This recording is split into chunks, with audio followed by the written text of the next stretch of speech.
Hello, how you doing? How you been? It's good to see you. Welcome back to another video here. As some of you might know, I'm always on the hunt for weird and unusual cameras, whether it be its historical significance, weird and unusual features, or just I don't know, something that just scratches my brain in a certain way. I'm always on the hunt for that dopamine rush of finding a new and exciting camera. And a few weeks ago, I found something that I just couldn't ignore. So I hopped in my car, met with a very nice woman who sold me this. And while this might just look like any other camera case, there's no telling what horrors this camera has seen. My name is Jake, and welcome back to another video here at 3313 Photography.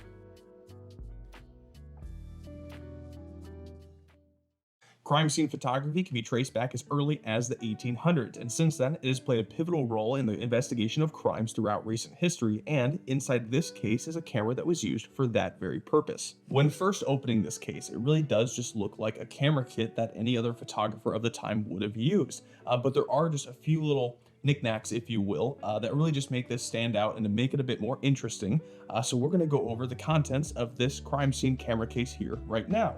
The first piece of equipment that we're going to take a look at is going to be the camera. The camera that we have in this case is going to be a Minolta X700. It's a 35mm SLR from the 1980s. I've actually owned a few of these cameras throughout my years of collecting, and these are fantastic cameras, especially for beginners. So if you're looking at getting your first 35mm SLR, the X700 is a fantastic choice.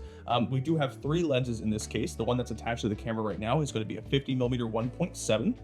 We also have a 28mm 2.8. There you go. Take a look at that. We also have an 80-210 3.8 f4. This is actually from the Tamron Adaptol series. I've actually owned a couple of these lenses, and they're pretty great. And then along with this camera and all these lenses, we have a few attachments that help get the job done. First, we have a Vivitar flash right here. We have a General Electric light meter. I don't know if this still works. It seems like it does to a certain degree, but how accurate it is nowadays, I have no clue. But we also have two teleconverters. We have a 2x teleconverter, as well as a macro focusing teleconverter. All of these attachments and lenses would have been used to cover a wide array of photos necessary to capture a crime scene, whether it be a wide shot to set the scene or macro focus photos of, let's say, a fingerprint or fibers from the suspect's clothing. But we also do have three rolls of film that came in this kit, and I wanted to show those off because they're just a little interesting.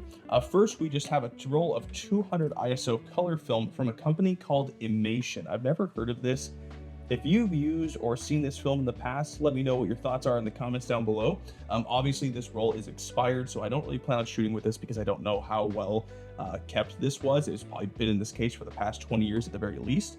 So I don't plan on shooting this anytime soon. But the more exciting rolls of film that I found in here are going to be two rolls of Kodak Gold, which isn't anything super exciting in of itself. However, these are printed in Korean.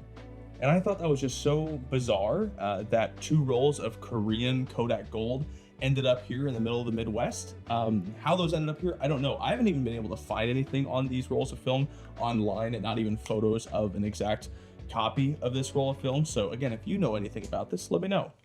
So this is pretty much everything that was in the case as far as the camera end of things goes. Again, just kind of a standard photography kit. But when I was purchasing this kit, there was two things inside this portion of the case that were kind of an indicator that this might be a crime scene camera kit. One of them being a little film canister that has push pins in it. Right here, if you could see that there. Perfect. There's just some little thumbtacks in there, nothing special, but this was where it got a little bit more interesting. These are little 2-inch measuring tapes that say Crime Laboratory on them. These would have been used to photograph things like fingerprints, fibers, bloodstains, whatever you might need to photograph on a crime scene. This would help you photograph small things to give them scale. So that is pretty much everything that was in this main portion of the camera case. And when I got this home, I wanted to do some cleaning because this is actually going to a friend of mine as a Christmas gift. So I wanted to make sure everything worked properly. It was nice and clean because this was a bit dusty when I first got it. Now, upon doing some further investigating myself, I realized that I typically hide things in the top foam of my Pelican cases. And lo and behold, upon removing that foam, you will see there are a few more things in this camera case. And these things really do send it home as being a crime scene photography kit. But the first thing inside is going to be a Minolta X700 user manual. which is super nice because again, this is going to a friend of mine, so they'll have this readily available so they can reference upon learning how to use their camera. But there are two more interesting things inside this camera case you can see are going to be a pair of rubber gloves. Thankfully, no blood stains included. These are sanitary. And then the next, again, most exciting thing for me that I found was this little folder right here. Now, I'm not going to show you all the contents of this folder because there is the name of the officer that used this previously, and I want to make sure I kind of protect his privacy there. But on the inside of this folder, we're going to see a couple of pieces of paper that I've referred to as sync slates in the past, or just a slate. But this is essentially how you would keep track of your rolls of film when you were on the job photographing a crime scene. You can see it says Garner Police Department there at the top. That is a small county or a town, I think about 3 or 4 hours away from me.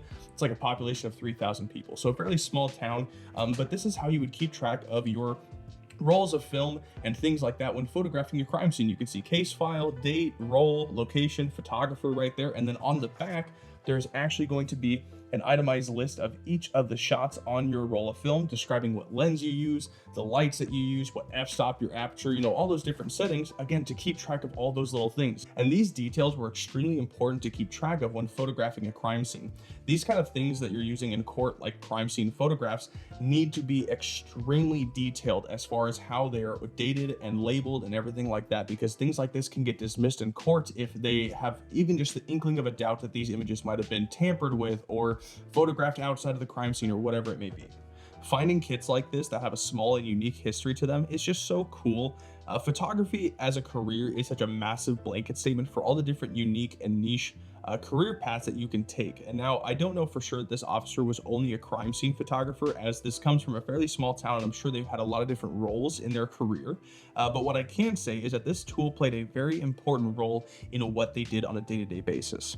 Fun fact, when I was younger and just looking into the different career paths that I could take with my photography, crime scene photography was actually one of those options that I was looking into. My dad was in law enforcement growing up, and I grew up watching all those law enforcement shows as a kid, and while not all those are going to be completely accurate, it was just something that piqued my interest. Now, thankfully, I did not end up going down that career path. It is just not for me, and I am where I am today. But that is pretty much going to do it for today's video. That's pretty much everything in the kit.